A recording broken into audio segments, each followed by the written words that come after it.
Greetings, gentle beings, and I guess welcome to. Oh, we just lost Bill. Greetings and welcome to. I guess loosely gonna call it role playing the Galaxy Phase Two, for whatever that means to anyone. I write. I've been writing articles for the expandeduniverse.com on role playing, and now we're doing this, which is character creation for a forthcoming role playing adventure. If we all decide we like each other enough for that. If everyone wants to introduce themselves, I guess starting with Dylan. Hi, I'm Dylan. Um, uh, I've written some articles in Japan Universe before, mostly on ship stuff and um, battle tactics, but I've been pretty um, sparse as of late. Um, who knows? I'll write anything again, but I'm here for to help you guys. I guess learn how to make a roll a character. All right. I suppose we'll deal with names, etc. Once like character names moving forward, but for now we're on Discord, so we're gonna go by Discord names if everyone's cool with that. Kata. Hi, I'm Kata. I'm pretty much your Star Wars noob. I've seen the movies and read some EU, so. All right. Travis. Hey, I'm Travis. I started off with Star Wars when I was really young. Saw the original trilogy before the prequel trilogy, if that matters to anybody out there. My first real foray into the expanded universe was with the Jedi Apprentice light novel series when I was really young.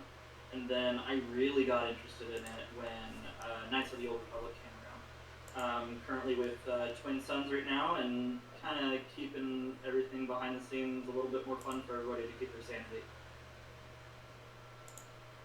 We do need sanity right now, and hopefully all the time. And also we have Bill, who is not visible at this Yeah, point, but trust me, he's there. yes, I'm here. Bill. I don't have a lot of classic role play experience. I've played computer role playing games, but I haven't paid pen and paper before, so it's something I've always wanted to do. I'm a big Star Wars fan. I haven't read everything in the EU, but what I haven't read, I have a general idea of what occurred. Um, like Travis, I'm a member of Twin Sons Foundation. I, Dylan, myself, and another gentleman, Brian, founded Twin Sons a few years ago. And I think have done a great job dispersing EU materials to Right. those who would otherwise maybe not have acquired it. Um, so basically, what we're going to be doing here is rolling stats and making character sheets for these fine players, and uh, we'll be maybe incorporating an app called Roll20 that uh, compiles. You can do battle maps and everything for your role playing campaign, and it's supposed to have character sheets and things incorporated. We'll see how well it works. If it becomes too confusing to everybody, we'll probably just stick to conversing and rolling dice. See if I can execute this properly. Moving. Well, that didn't work. Okay. If that.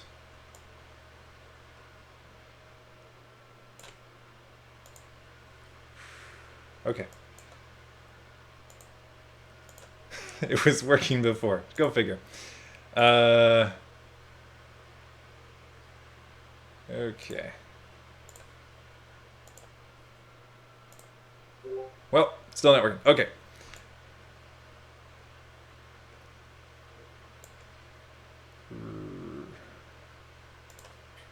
Let's go by.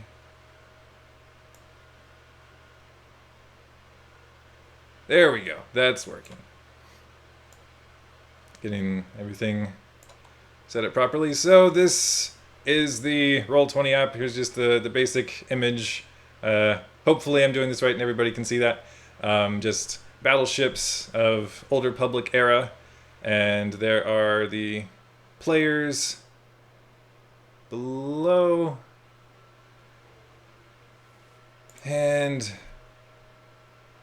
okay, so as we set up character sheets, this isn't going to be helpful yet anyway. Okay, you can tell I'm old hat at this. This is going to come back for now. And all right, we will cut to the chase, I suppose. And with this being recorded, I can edit how I wish. So if I don't want everybody to see that, they don't get to. We will start out with the basics of building a character, which is ability scores. In this, we are using the Star Wars Saga Edition role-playing game, which is the more advanced, not the tweaked, improved, hopefully, edition of the original D20 system from Wizards of the Coast. I want to say in 2007? Sounds right. Nobody's correcting me. So we're going to go with 2007. So then, some of you have, you said, printed out character sheets. If you could display those for the camera at least, we can see the basics of how that is laid out. We're going to be filling out all of these lovely little boxes and doodling numbers that will mean hopefully something significant once we are done with this process. All right, ability scores. The basic ability scores that impact a character's ability to do anything in this game are strength, dexterity, constitution, intelligence, wisdom, and charisma. The basics of that, as a general rule, most games have your physical and mental / more nebulous abilities. And how we determine these scores is that the various players are going to take 4d6, which are your basic 6-sided cubic dice with 1 to 6 on them. And taking 4 of these, Travis knows what's up. Basically going to roll the 4d6 and add up those numbers.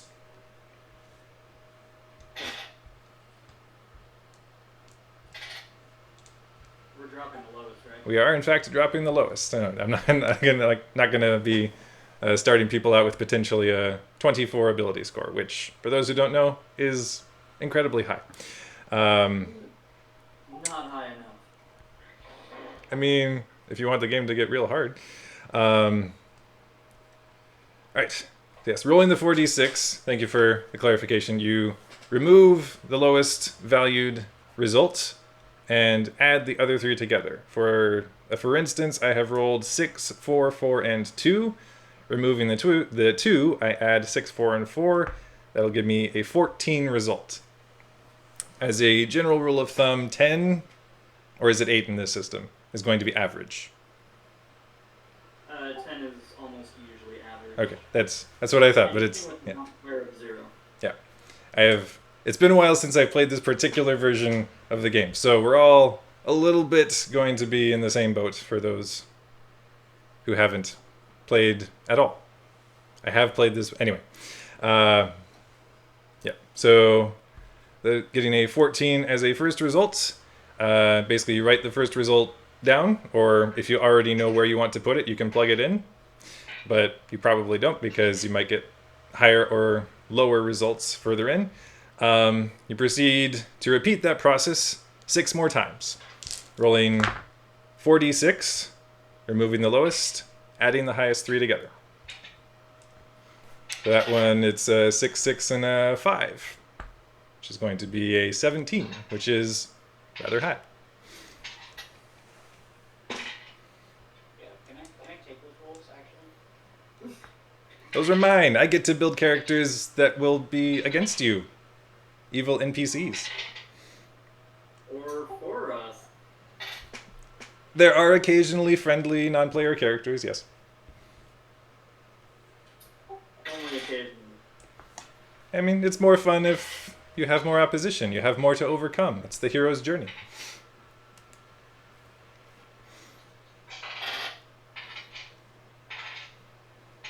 And so commences the clackety-clack of many dice being rolled.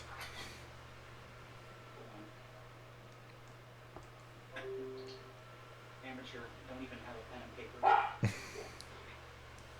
Now, you did say that you wanted us to roll a total of 7 times? Yes, we're going to roll a total of 7 times, and then you may remove the result of the 4d6 rolls that you want.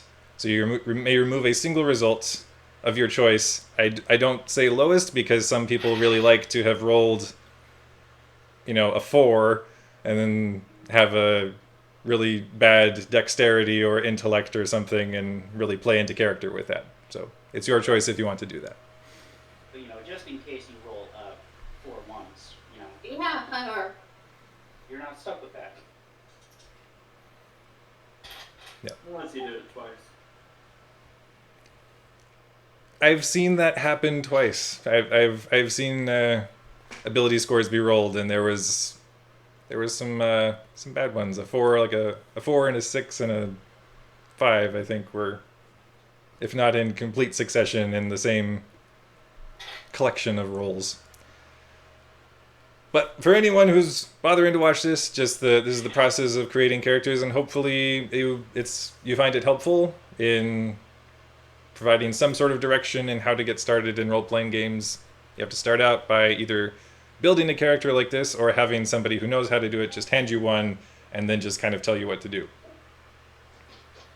But if you have gone through the process of creating a character, you have a bit better knowledge of how the modifiers and ability scores and everything actually work, so then you hopefully know how to play better when you actually start playing.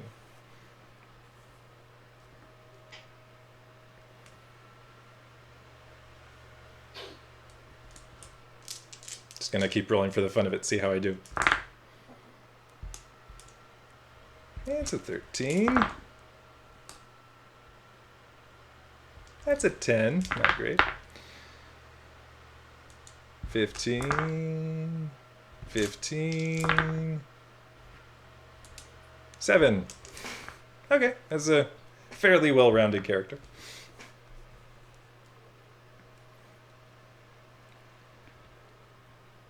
Alright, has everybody rolled 7 times? yep. And recorded the results and removed one result of your choice? Yep. Alright, then the process becomes how you wish your character to be strengthened, weaknessed, if that makes sense. Specialized. Yes. I'm trying to find the basic language to hopefully make most clarification. Anyway, which probably makes me sound really stupid and like I don't know what I'm talking about.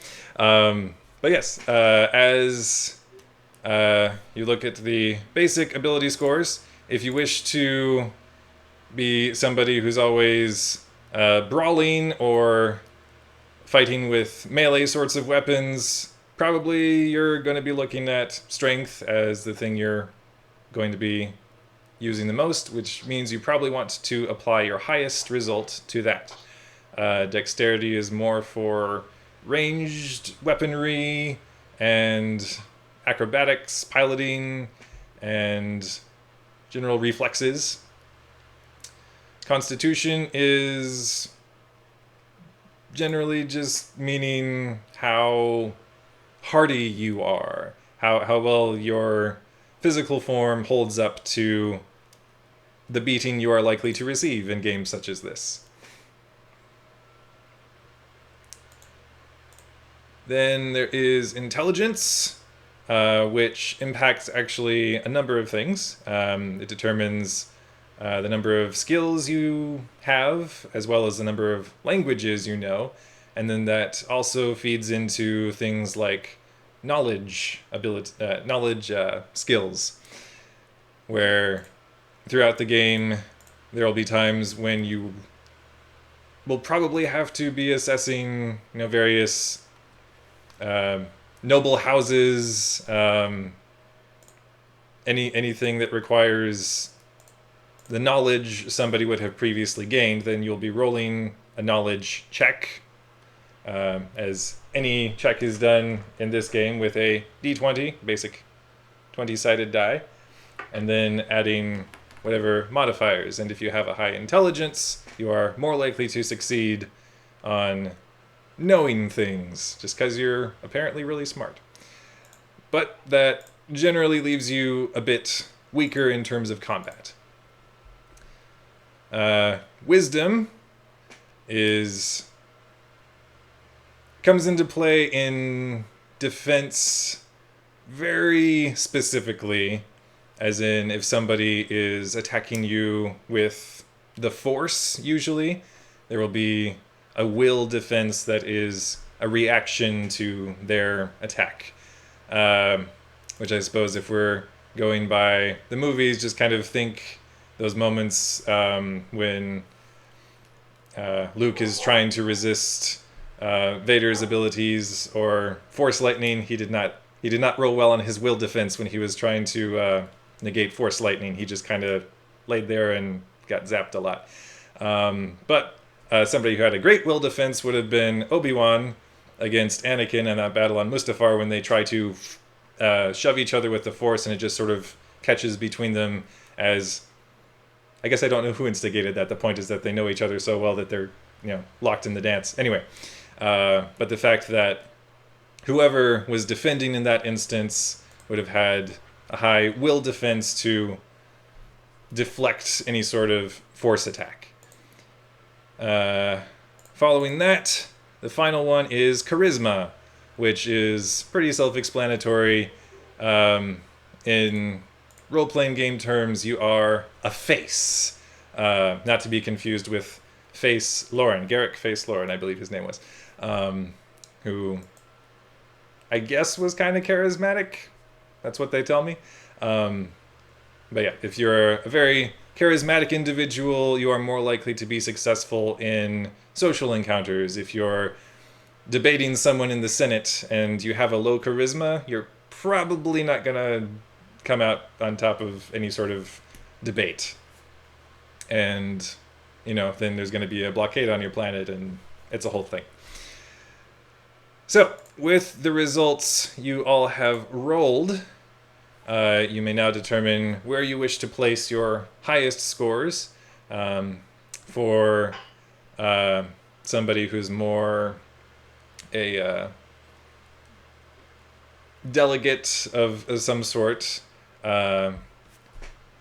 as one of us is playing. I don't know if we're wanting to tip the hand of who is playing what sort of role. If you guys are okay sharing that at this point.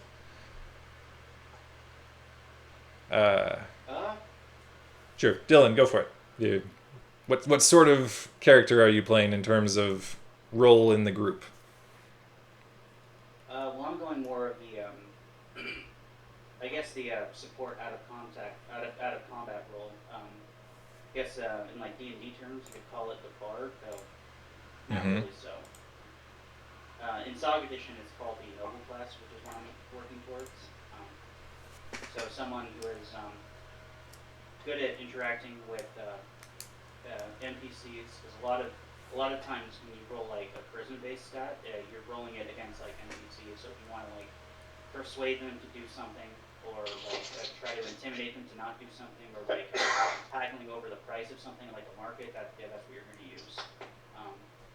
So kind of more towards that, and a little bit of also non-combat skills as well. So like the two highest scores I put in were essentially intelligence and charisma, so they help deal with non-combat threats the party may have and have a variety of skills that Yep. I could use to help us.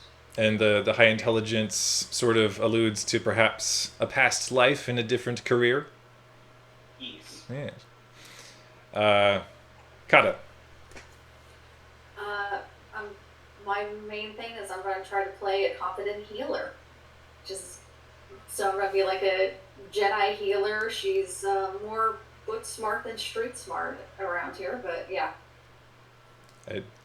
A good healer is very important in any sort of role playing group will tell you, without a healer you're going into combat, it's gonna be rough. Travis.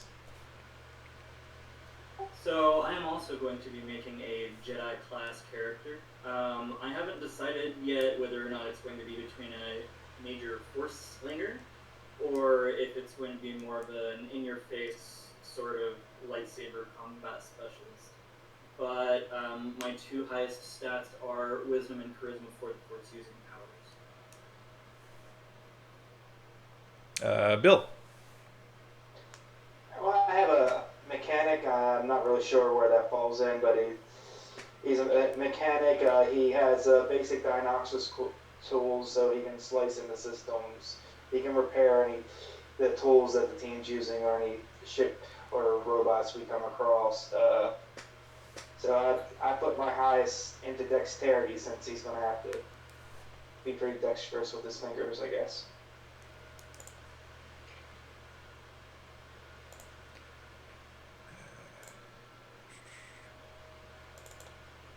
Lose you again? I don't hear anybody.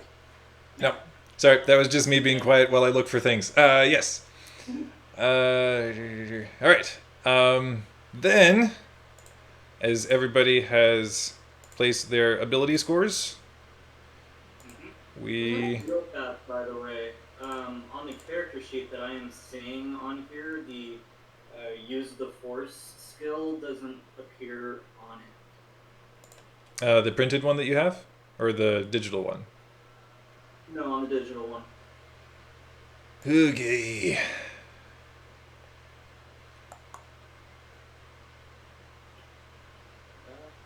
Yeah, it should be under use computer.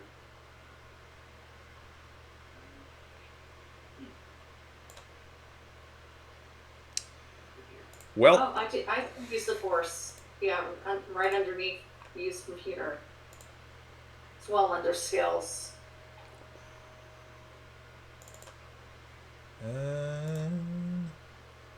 Skills. Yeah, I'm only seeing down to use computer as well.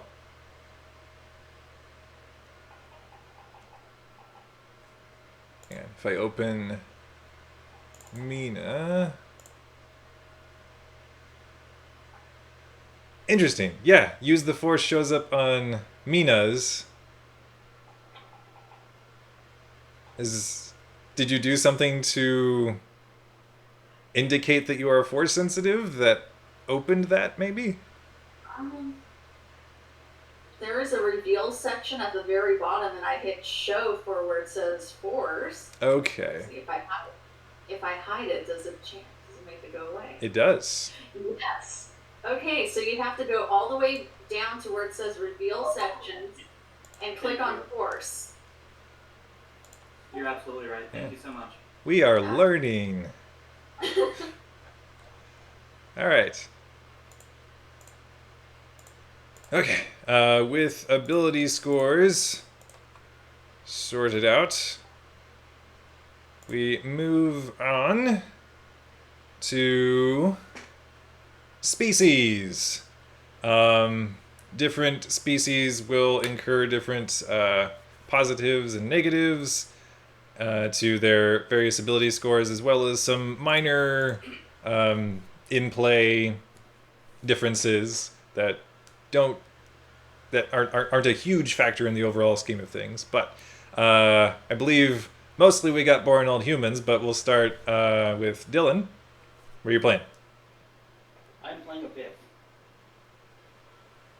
I like Biff. Biff are cool. They're kind of weird looking, but they're a fun alien. And yeah, if none of you have read The Tenebrous Way, that's actually one of my favorite little Bith's stories, it's just the Bith Sith Lord right at the end of his life, as he's trying to math his way out of the ending of his existence, and it's just a fun way to look at Bith using the Force. Our resident Bith in this group is not going to be Force sensitive unless something crazy happens, but yeah. But I love using that large cranium to do big brain waves. Mm-hmm. Big brain time. Kata. I'm playing a boring old human. Yep. And I mean, I'm not going to spoil anything, but get used to that answer. Travis. Instead of a boring human, I'm actually going to be playing a very interesting human. Ah, I see. Breaking the system. A human with backstory, potentially. Well, you all have backstories.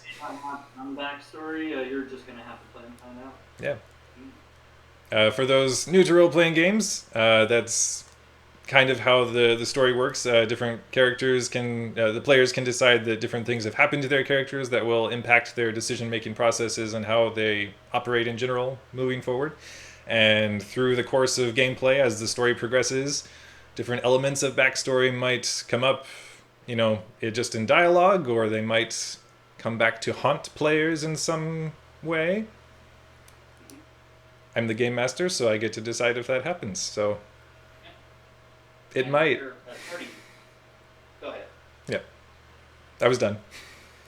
Oh, I was just going to say, if you are thinking of starting your own, you don't necessarily have to have backstories for your characters. No. It's just a nice thing to have to kind of get you in the mindset of the character. So part of the fun of role playing is you're not playing you're playing someone else.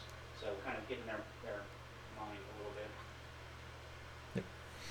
And for me, it helps to flesh out the world more too. If your character has ties to various aspects of it, you're not just going around to point A, point B. It's like, oh, this is where this happened, and this is how this affects, my emotional state, and that kind of plays into how everything plays out. Because I can tell you from experience, an emotionally compromised character is going to do things that no sane person would do.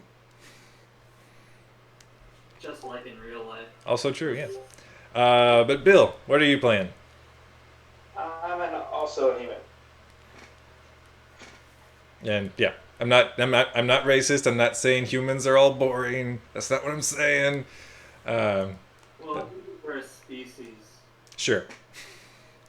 Or I believe the term they use in Star Wars is just xenophobic, or wherever it crops up.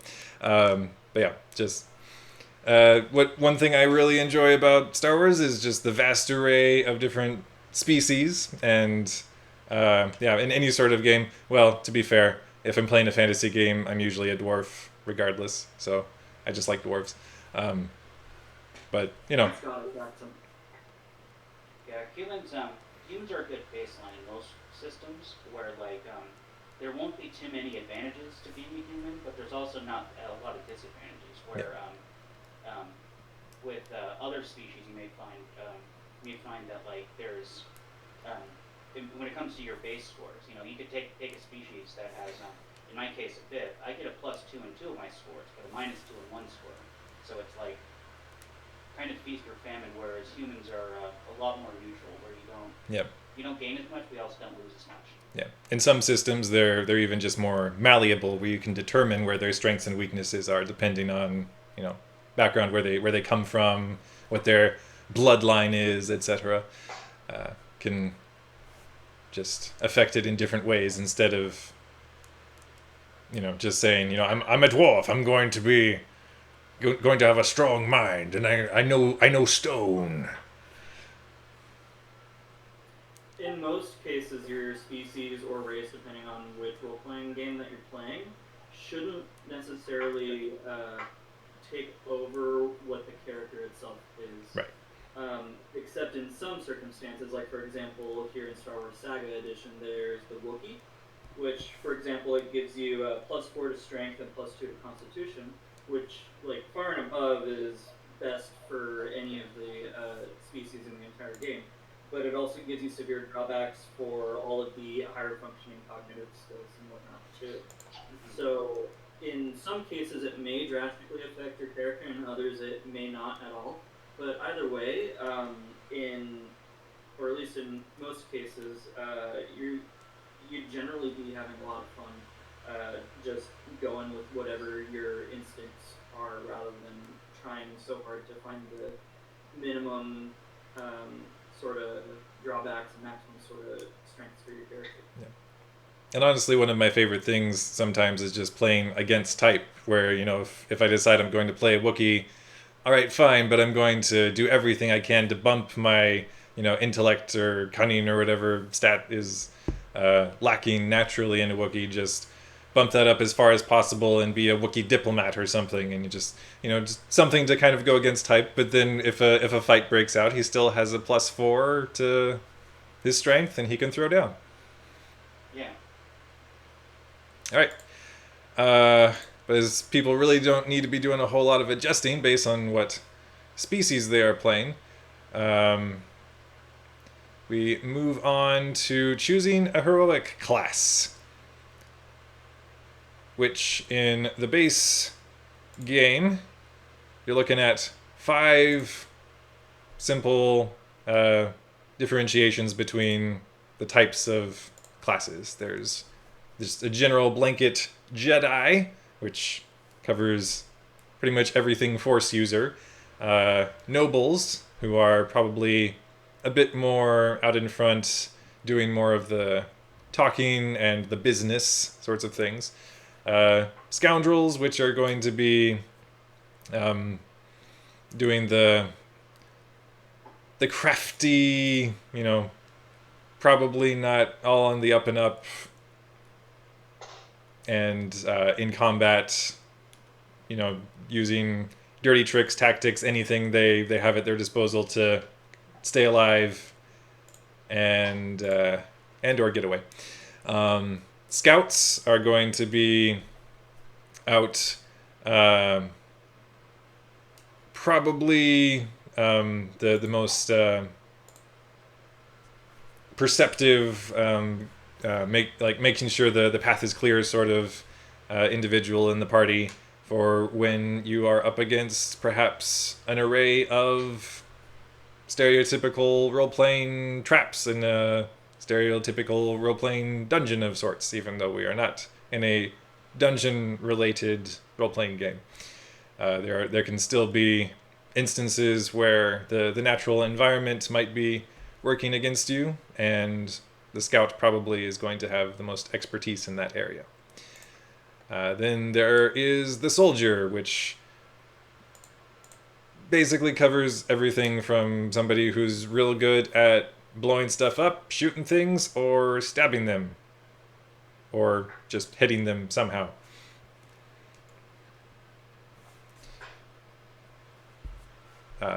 Whereas the Jedi can more so branch out into the diplomatic angles of things. Soldiers are real good at hitting stuff. So then, Dylan, what heroic class are you choosing, at least to start out? Noble. And just for context in the sort of noble you're playing, what is your highest ability score? My highest Yeah. is currently a 19, thanks to the +2 I got. Do you want to share what the ability that is, or are you keeping that under your hat? Okay. Yeah, he's probably, some people might find the Bith countenance unsettling, but he's going to be real charismatic and probably win them over anyway with a score like that. My intelligence is also 19. I rolled 2 17s, but my physical stats leave a lot to be desired. So I'm gonna need the rest of y'all to protect me a lot. Well, we have some people for that. Kata.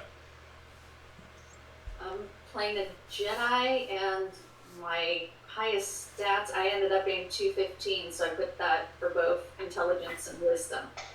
All right.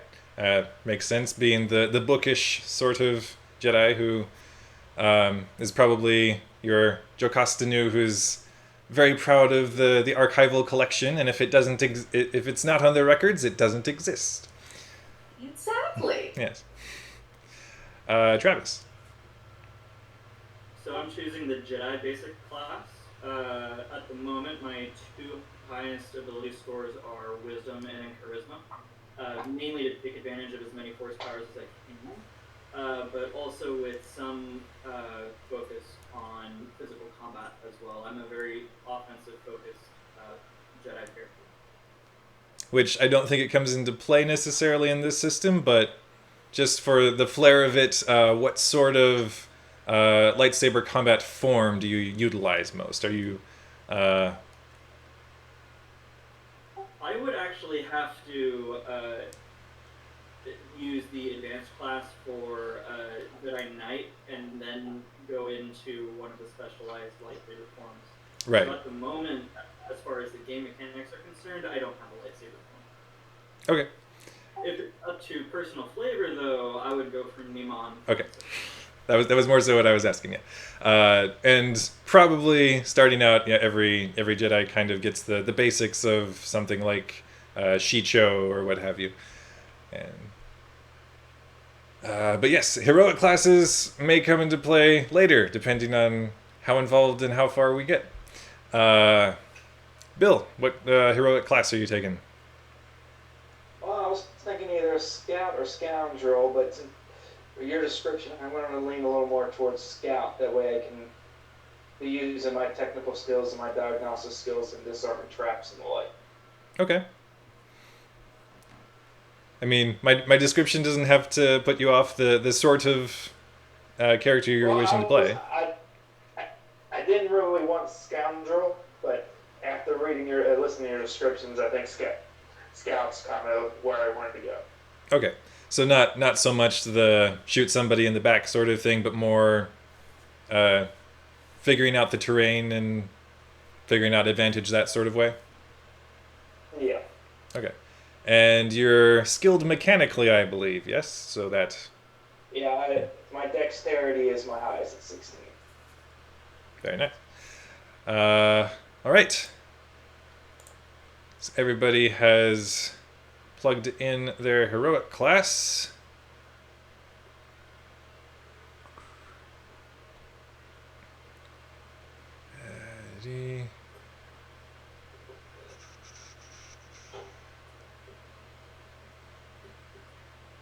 All right.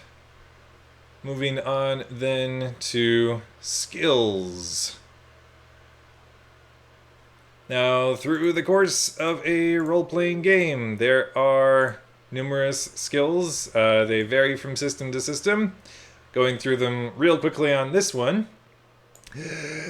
Acrobatics, climb, deception, endurance, gather information, initiative, jump, various sorts of knowledge that will come into play in various sorts of ways. Mechanics, perception, persuasion, pilot, ride, stealth, survival, swim, treat injury, use computer, and, if applicable, we've learned, use the force. Which, each of these skills uses an ability score as a base. For ability scores, they're going to provide modifiers to whatever skill is rolled. The base score of 10 of an ability score gives a plus nothing. Plus or minus nothing. It's just a flat out 0 for you. For every 2 you increase from 10, it is going to add plus 1 to whatever you roll. So if I have a dexterity of 14, and I roll, let's say, acrobatics, which relies on dexterity, with a dexterity ability score of 14, because it is 4 more than 10. I'm not entirely sure why it works this way, but that's just how it works. With being 4 over 10, it gives a plus 1 at 12, and then another plus 1 at 14. So if I roll a d20 for acrobatics, and I roll an 18, and I have a 14 in dexterity, that would naturally already be giving me another 2 to the result. So, for all intents and purposes, I just rolled a 20. Not a natural 20, because that's something else. We'll get to that. Maybe not this session. Anyway. But there are also other things that add or subtract from modifiers. Anything from, say, using heavy armor, if you don't have the sort of bulk or ability to back that up, that can cause you to be less dexterous and perhaps subtract from things like acrobatics. And there are other things that can affect, such as if you are trained in this skill, that is going to give you this one. Yeah, an untrained skill is not going to give you any additional bonus, but if you have trained in it, you get a +5 bonus on the trained skill.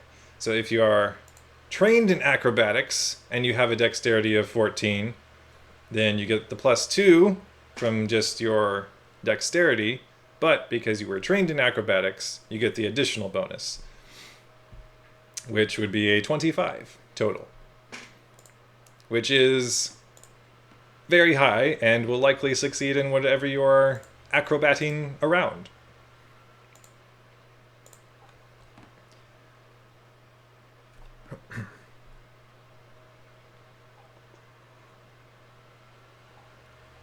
And yes, the other thing, aside from gear, different weapons, anything you might pick up could have modifiers. Usually in the positive spectrum, they will help your checks in some way. Occasionally, there will be gear that might detract somehow from your rolls. But aside from that, you have your character level, which, as you gain experience points, you will be accumulating levels in whatever class you have chosen. And the higher level you are, the better bonus you are going to be adding onto your roll as well. If... Lost my place. My apologies. Is generally determined by character level, by having your character level rounded up, I believe. It's been a while since I played this place.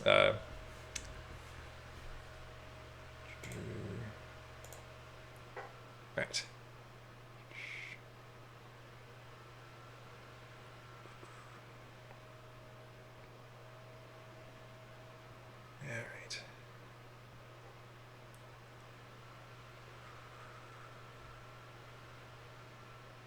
Okay, so any sort of modifier is going to be added up on your sheet so that you know when you roll this check how much you're going to be adding every time, so that you don't have to go through all of your stats and tallying up from each different source how it affects your roll. There are certain things like attack bonuses, which are higher for some classes than others.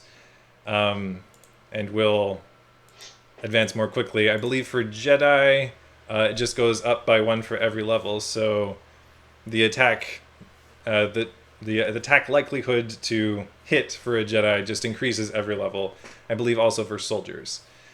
And for other classes who aren't built more so around combat, it will increase more slowly.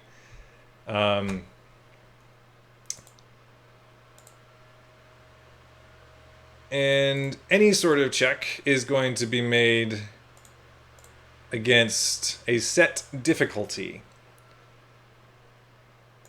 If the difficulty class, or DC for shorthand, if I tell somebody the DC for a check is 15, then they know that whatever they roll on their die, plus whatever modifier they have, has to meet or exceed a 15 in order to succeed in whatever it is they're attempting.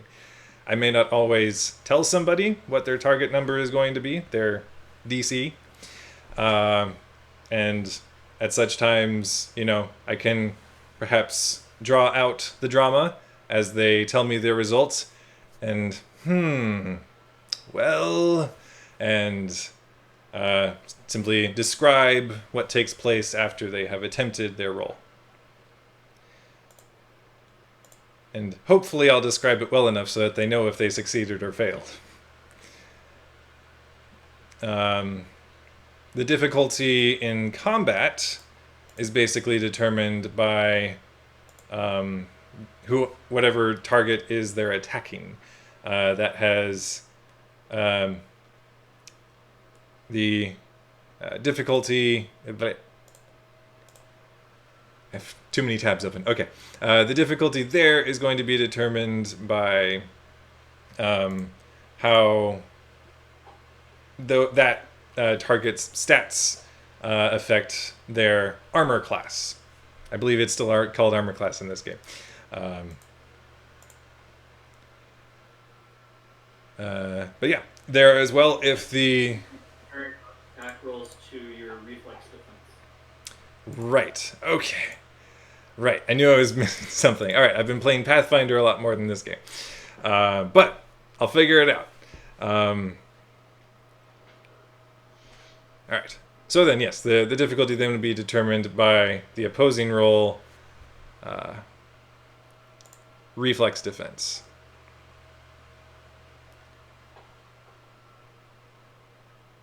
Alright, what else am I missing?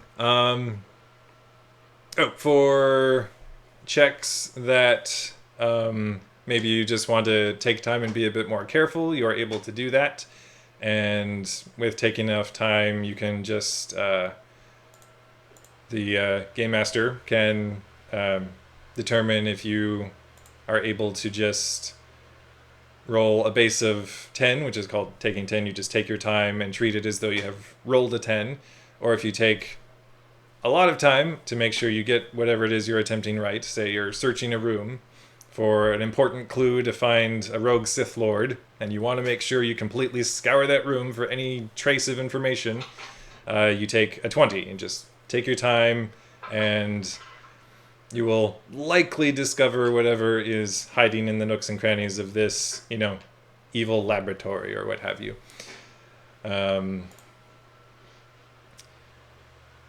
Alright, I think I have exhausted skills, probably more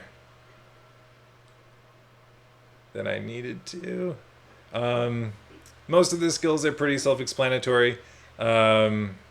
Using computer is a little bit broader, as there are a lot of different ways you can use a computer, and wherever it becomes applicable, I guess it would be my job to try to determine what would be workable in any sort of certain situation, and if the character has the proper tools, know-how to be able to attempt interfacing with this computer.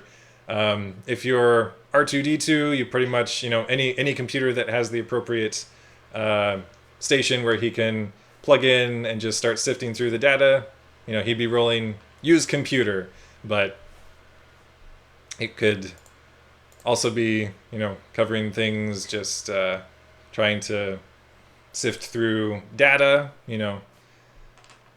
anything mundane, or, if you want to upload yourself into the Death Star before it blows up or something crazy like that. Then, of course, use the Force, which is reliant on charisma, and obviously whoever is attempting that should probably be Force sensitive, because not everybody can just start pulling out Force powers. One of my favorite of the moments in the Infinities comics is where Han Solo goes to train under Yoda, and Yoda just tells him, "What? No, you're not a Jedi." Anyway, so the Infinities comics are fun. I like them. They're weird and crazy, and I like them.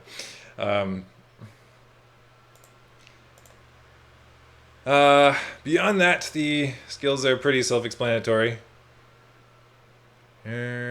perception, just looking around, trying to make sure you are aware of your surroundings. And jump. Now there's a complicated one. It's when you jump that you roll for jump, just to be clear. And I guess one point of clarification is if I ask for a mechanics roll versus a use computer, it's when you're probably more of a hardware versus the software sort of thing. If you're getting down into the wires, that would be more mechanics. If you're actually interfacing with the computer, use computer. But I think we can move on. Oh, treat injury. Our healer will be doing that fairly often. Perhaps also in conjunction with using the force. All right. So, moving on, we have feats. Feats in role-playing games are basically little additional abilities, not abilities, because I don't want to confuse that with ability scores. Feats, I guess, are just feats that you can do. Little boosts to rolls, or even allowing you to make certain rolls based on what feats you have. They usually have a prerequisite of some sort, meaning that if you don't have a certain ability score or even a feat that this feat would rely on, you are unable to unlock that specific one. But there are things like acrobatic strike, which require you to be trained in acrobatics. But if you are trained in acrobatics and then you acquire this feat, you gain a +5 bonus on the next attack against an opponent you tumble past, which basically means that you're jumping or diving around the combat and you are able to reposition yourself about your enemies. You're using acrobatic strike. And that kind of relies a bit on narrative flair, the player describing the sort of thing they want to do, and rolling to see if they do it successfully, but then getting some sort of advantage in the combat if they succeed. So feats are things like that in and out of combat that can probably give you a bit of an edge if you use them properly. Can be anything as basic as armor proficiency or weapon proficiency, which means you're more accustomed to this armor. You're not as hindered by it because you're trained in that sort of thing. Or if you're real good with a certain sort of weapon, usually a blaster in Star Wars, because I personally think it's a crime that vibro swords aren't used more in Star Wars, because I think they're pretty cool.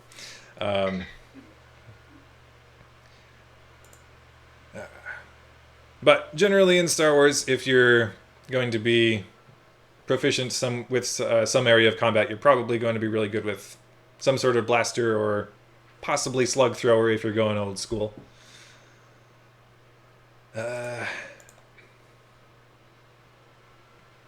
And then there are things like dodge, which make you harder to hit. Linguist, pretty self-explanatory. Things like quick draw can come in very handy if somebody gets the drop on you and you abruptly are able to respond. Is that a hand up? Should I be pausing? No, okay. Never mind.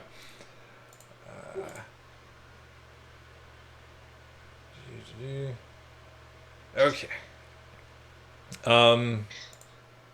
Do we need to spend more time on feats for players? Because I probably can't really describe it any more without just kind of rambling for anyone watching. No, I think we just all get starting feats at this point. Yep. At least my class does. I believe everybody should. Thankfully, I made the correct prerequisite. One of them. A 19 intellect or intelligence? I needed a 13 intelligence to get linguist. So Okay. I think you made it. Close call. Right. Then there are the specific rules for using the Force. Um,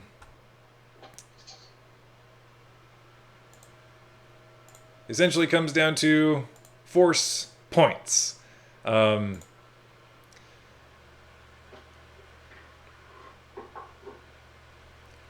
maybe one of the Jedi can explain that better than me. I'm sort of not quite sure how to explain that one. As like there are dark side points that accumulate. Give me 1 second.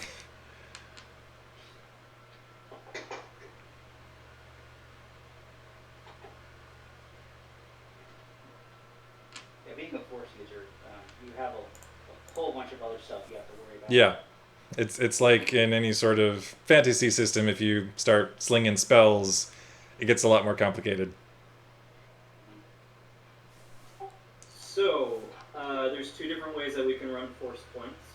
One is that we start with a certain number of force points at the beginning of each level, and then as we use them, we don't regain them unless we meet a level up. Alternatively, there's another system where if we use it, we regain force points after resting for like a day, but you get significantly fewer force points. Now, the thing with force points is that everybody can actually use them. Specifically, if you use one, you can roll a number of d6s determined on a table. At first to 7th, it's 1d6. 8th to 14th level is 2d6, and then anything higher is 3d6. You can use that to add to any of your d20 rolls for skills and attacks. So, yeah, there's that. In addition, force powers, unless specifically stated, force powers don't actually require you to spend a force point. However, you can spend a force point in most cases to make force powers more powerful. For example, let's look at force lightning. So, to use a force power, what you'd do is you'd make a d20 roll with a use the force check, add any of your modifiers, and then you would check against a DC range. In Force Lightning's case, you would make the roll in comparison to the target's reflex defense. If the attack hits, the target takes 8d6 points of force damage and moves -1 step along the condition track. Now, you can spend a force point to move a target an additional +1 or -1 step along that same condition track. So, in most cases, let's see, let me try to find a force power that requires a force point to use. Usually it's for the very powerful ones. Probably Sever Force. No, actually, but the DCs are significantly higher for the force powers that typically only a higher ranking member of the Jedi or Sith would actually know. But yeah, so force points are applicable to everyone.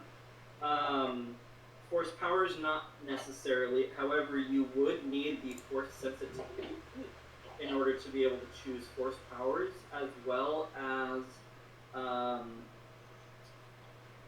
taking any talents that are part of the force talent trees. In addition, there's also a list of major, moderate, and minor transgressions, which mostly is up to the game master on how to enforce, but these said transgressions typically revolve around using force powers with the dark side descriptor, as well as certain role-playing decisions. And for example, right here it says using a force power in anger or something. Yep. Similar to that. Which You would be assigned a dark side point. Yep. Before reaching total dark side consumption, you would need a number of dark side points equal or surpassing your total wisdom score. Other than that, that's basically it. In most of my games, I typically forego the dark side spoiler system and make up my own thing.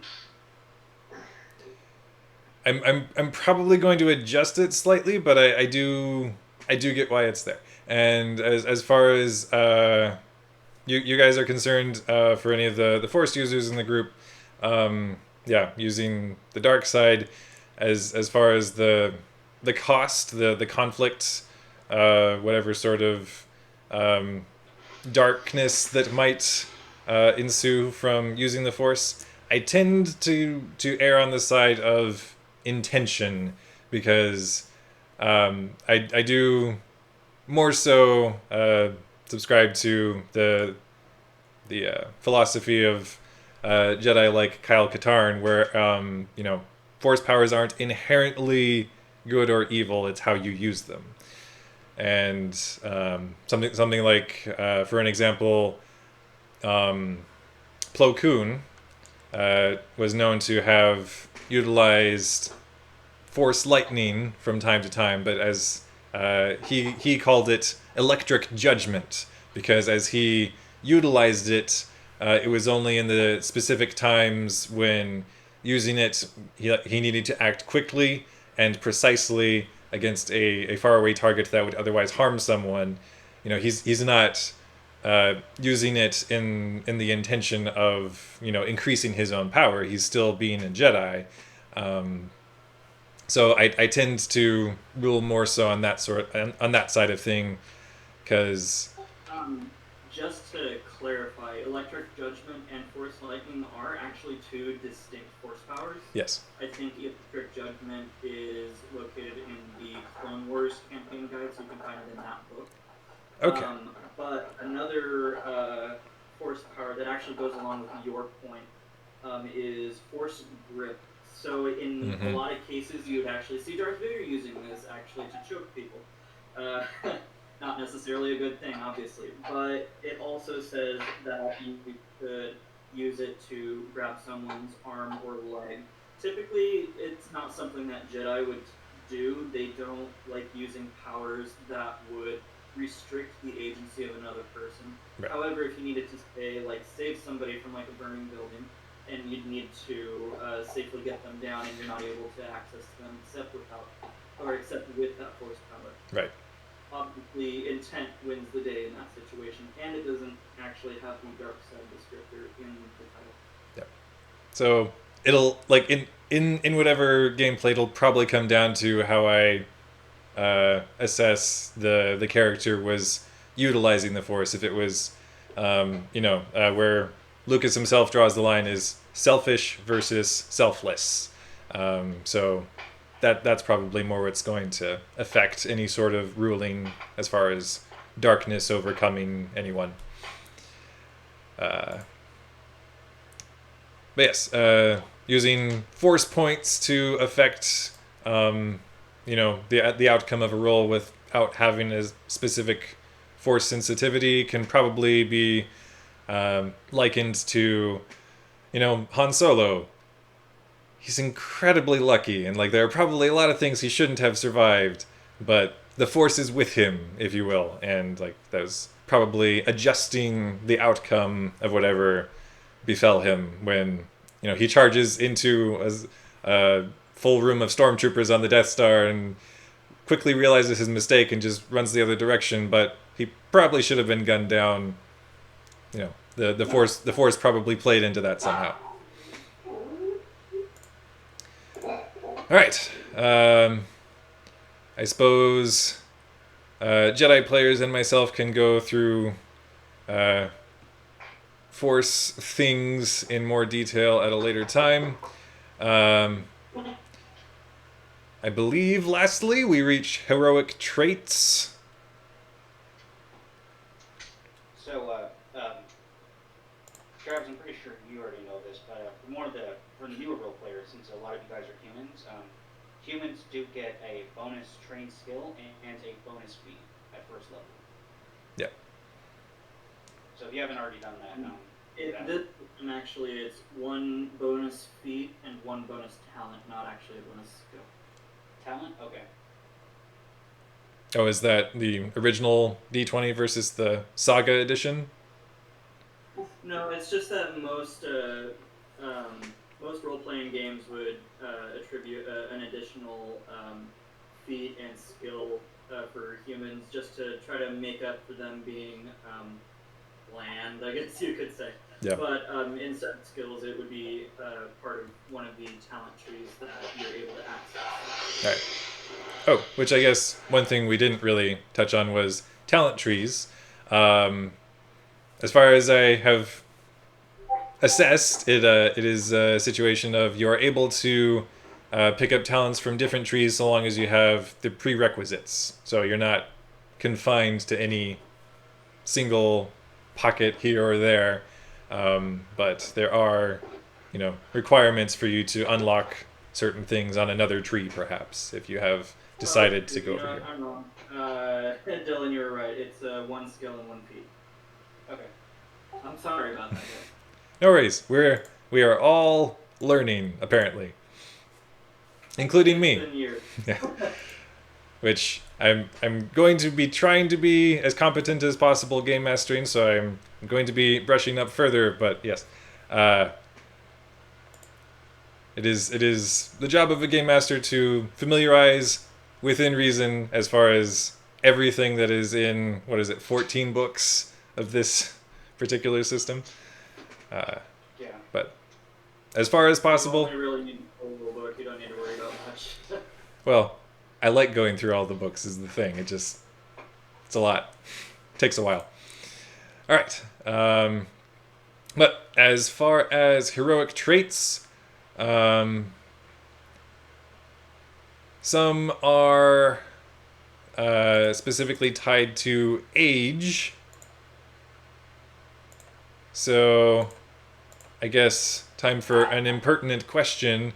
Dylan, how old's your character? Oh, my character is 65. The ripe old age of 65. Nice. That puts him at middle age for a bit, I believe. Wait, I thought it was a female. Oh, yeah. Yeah. She, I'm not used to that. Before I literally flipped a coin to see whether Yep. else we play a male or a female. Kata, your Nina is 22 years old. and has not yet undergone the full Jedi trials, I believe. Not yet. She just keeps staying in that library. Yeah. Travis? Cassus Drake is my character's name, and he is 25 years old. And has undergone the trials, I believe. Yes? I said that in my background, yeah. Doesn't necessarily mean he's that much more experienced, though. Sure. It's not the dividing line some people might wish it were.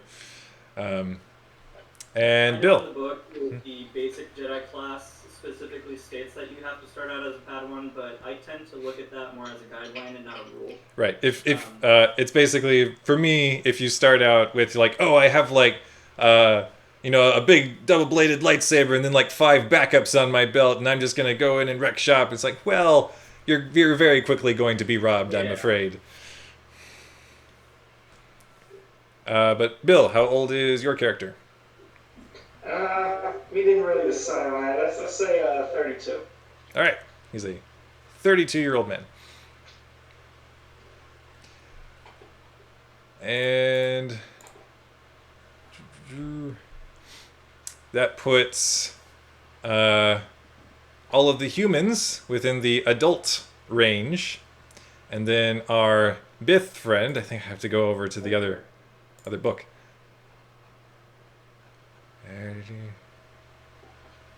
Does it mention in Galaxy of Intrigue where the old age is for Bith? Yes. 65 would put me at middle age, which is between 51 and 70. Okay. All right. So we have 3 adults and a middle-aged Bith. I'm old. Wait, so because you're a noble, I can call you a Bith Lord, right? If you overuse the joke, he would get his revenge. I don't know. Anyway. Well, noble isn't exactly what I used to do, but I am that class, yes. My name is Seth. I've heard all the Sith puns. Anyway. Oh, you missed it on this is on the celebration stream when for Celebration Orlando when for instance we were taking people were giving us donating books to us they were purchasing at the convention and we were giving them stuff and we were gonna drop them off at the going to Children's Hospital. Someone donated a copy of Darth Plagueis with the Legends banner, and Travis goes, "Look, and points to it and says it's a Sith legend." And I died. You'd not have heard it. It's not a story the Jedi would tell. All right, back to business. All right, being an adult, there is no modifier. Being middle age, Dylan, what happens when you're middle aged? Oh well, you see, remember how I said all those physical stats were already bad? Well, guess what? I take a -1 to all of them. Yeah, you do. But I get a +1 to intelligence, wisdom, charisma. So. Yeah. So you're real good at what you do. Oh dear, I have a strength of 8. Just like shakily. Wait, how do Bith even eat? Do they just use a straw? Anyway, moving on. Right. Determining appearance, height and weight, personality. I guess you guys can share any of that you want.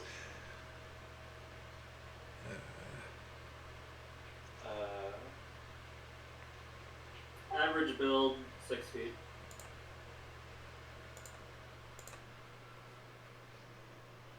What is like the size for Biff? Ooh.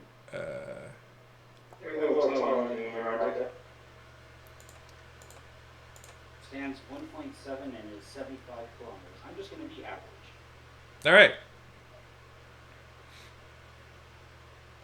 It's about 5'4", so All right. not that much. Average sounds good. Getting a bit of reverb from Bill. Is that just me? Average sounds good. I can hear it. Same. Okay. I'm the one recording though, so it's going to be on the recording. I apologize. Okay. All right. All right. Determining background, which you don't have to share if you don't want to, because that might come out in interesting story ways. So does that have any effect in Saga Edition? I didn't see anything in the core rulebook. I think that No. that's to just kind of flesh out, build the character, determine, what are your goals, motivations, who wronged you, who, helped you through your hard times. Yeah. Trying to integrate you more into the story. But then, choosing a destiny. This doesn't have to be determined right out of the gate. It can kind of grow and shift with the characters as they progress. But as we move forward, you're going to begin play with a destiny point. As the game, the story progresses and you all interact and hopefully alter and shift things in ways that I won't see coming. At certain moments, if you determine that there is a key aspect of something that you are confronting that is going to be a vital moment in the structuring of your personal destiny, that is when you may be able to utilize a destiny point, and that can do such things as help you automatically score a critical hit, automatically cause someone else to miss you, act out of turn, take damage that would harm another character within your reach, so sacrificing yourself in some sort of heroic way, and generally altering the narrative of the game beyond what the dice are able to control by specifically tying it into your character's destiny.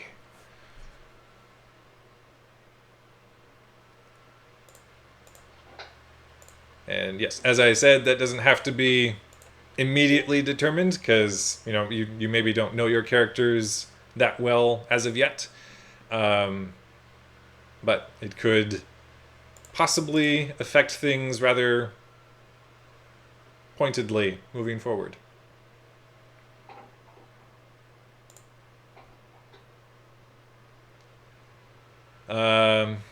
And then probably, that's kind of hard to translate into any sort of recording like this. But the last bits of character creation are things like acquiring equipment, weapons, armor, glitter stim, whatever you might wish to have on your person as the story begins. And we find our heroes setting off on their grand adventure, or, just hanging out at a taxi terminal or something. So also, a first level Jedi starts play with 3d4 times 100 credits. Yes, everybody has a different starting credits based on their heroic class. Getting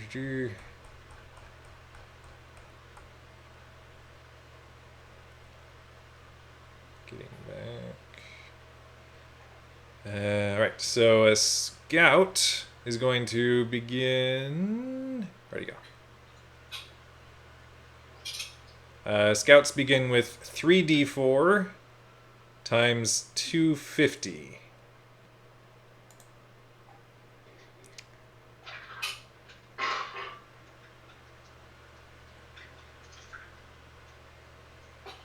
And nobles with the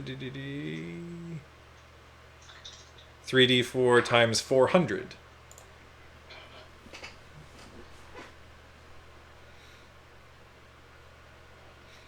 Oh, yes, for anyone watching and doesn't know what that is, this is a d4, the pyramid-looking one.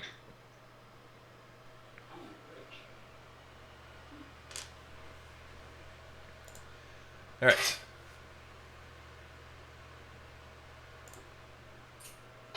Basic addition and multiplication later, you have your starting money, which is going to allow you to acquire whatever it is you are beginning the story with.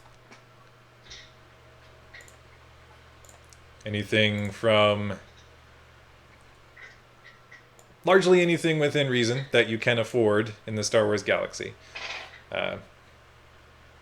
As a general rule of thumb, you're not going to be able to start out saying, oh, I just throw all my credits into buying a lightsaber. Yeah, I'm probably going to rule against that, even if you could afford it. One does not buy a lightsaber. Yeah. Does that make me the great eye? I know.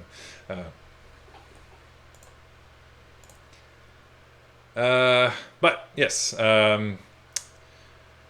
all sorts of different equipment. Any sort of combat rules can probably be related as we go when we actually get to any sort of combat encounter. Because it's kind of hard to explain if you're not in combat. Be like, okay, well, you can move this many squares and then flank, and yeah. Just for ease of theater of the mind, normally what I do, especially in this edition here, is I translate one square into being 5 feet, just like in D&D 5th edition. Yep.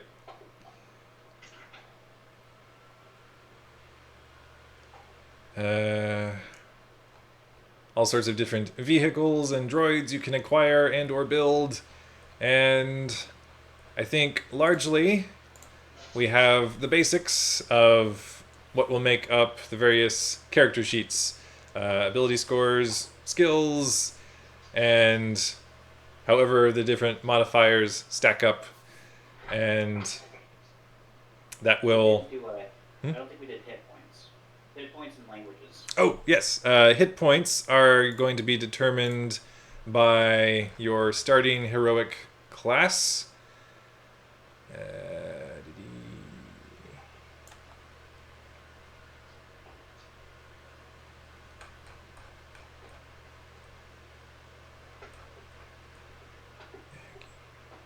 starting to get to know this PDF real well.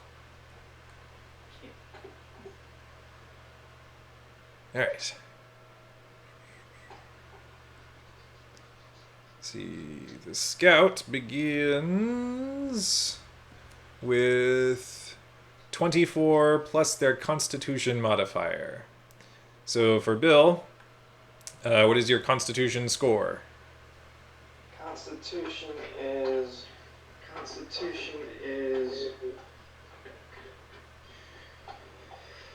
15.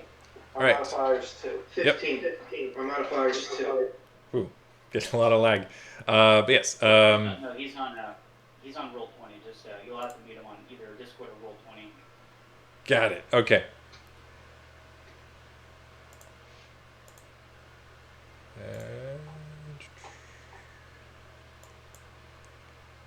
Okay. Hopefully that'll work. All right. But for the scout, 24 plus their constitution modifier. So since you have a constitution modifier of 15, is going to be starting at 26 hit points.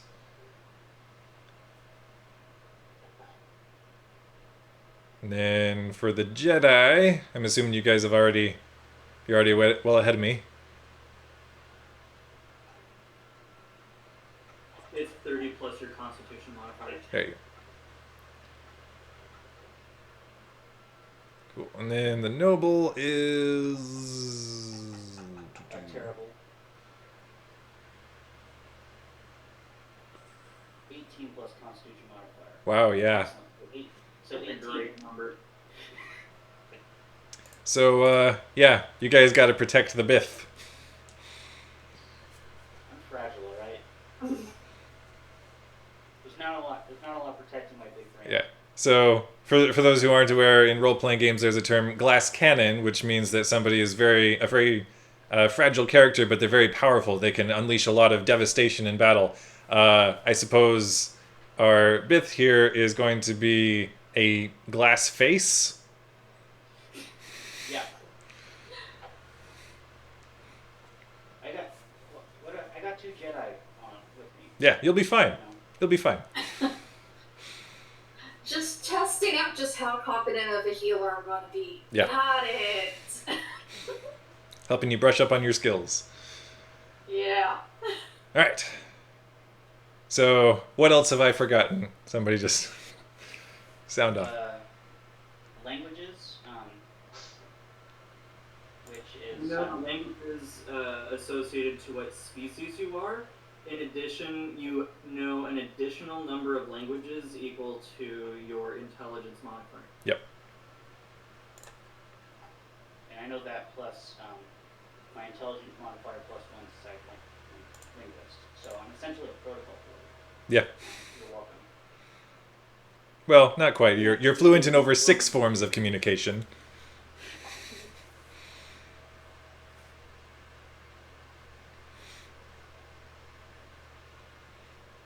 Which, yeah, that's one thing. Nobody's playing a droid. That's yeah. That is until my character dies, and then I'm just going to choose to be an astromech. When your character dies. Protecting your character. Yeah, you know what? We're going to do a TPK, and then everybody's going to end up being an astromech droid party. I don't hate that. That might actually be fun. If only for like a one-shot or something. Just a single session of everybody just playing an astromech. Yeah, no, we'll play an astromech, and we'll just role play the in Phantom Menace, the escape scene from Naboo. No. Escape from the Jawa traders. Hmm. Scavengers or something. Alright. I've got ideas already. Alright. Have I forgotten anything else?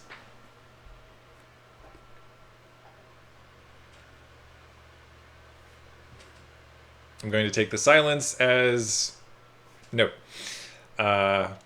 So then I guess for like the finalizing of equipment, etc., that can just be run past me before we start, and we'll get a better sense of how you are all going to interact and play off of each other.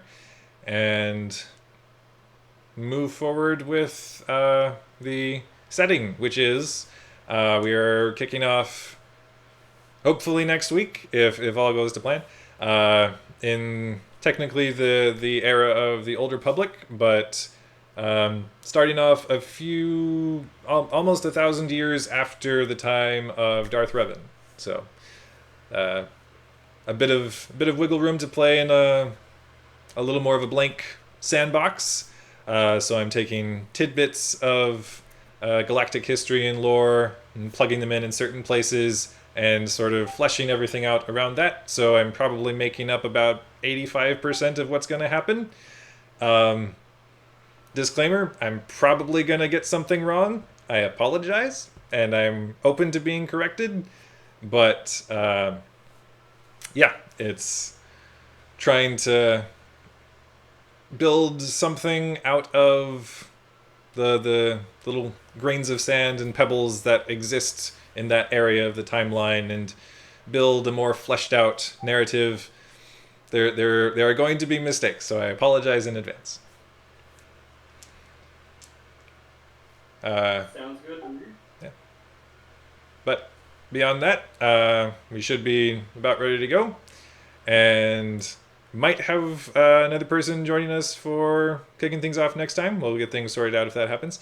And I guess thank you all the players, and I'll try to make things fun and not too deadly at first for the Bith. So yes, we'll. So I made a great mistake. You can just talk your way out of everything. It'll be fine. You know what? This is what I get for rolling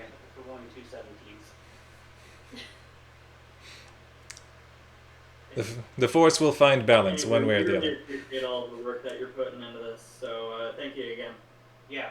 Yeah, Yeah. thanks. I hope it is enjoyable for all involved, and for anybody watching, that it can help provide some direction on how yourself and your friends, or complete strangers, as is kind of the case here, can just get started and play some Star Wars role-playing, because it's great and it's fun. And hopefully I depict that and do it justice. So until next time, may the Force be with you.